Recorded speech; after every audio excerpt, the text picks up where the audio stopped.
આજે રાજકોટ શહેર પોલીસ દ્વારા જેના ઉપર પાસ્ટમાં પાસા થયેલી છે અને જે હેબિચ્યુઅલ ઓફેન્ડર્સ છે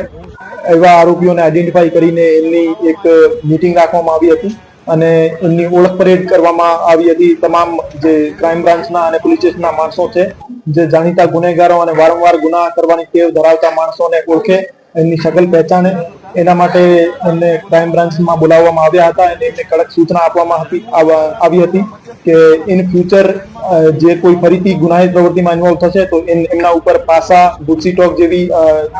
કડક કાયદાઓ હેઠળ કાર્યવાહી થશે અને એમને કડક રીતે સૂચના આપવામાં આવી છે કે એ ક્રાઇમની દુનિયાથી બહાર જઈને બીજા પોતાની આજીવિકાના સાધનો ગોતે અને ફરીથી ક્રાઇમમાં ઇન્વોલ્વ ના થાય. ટોટલ 120 અરાઉન્ડ આરોપીઓની આજે ઓળખ પરેડ રાખવામાં આવી હતી.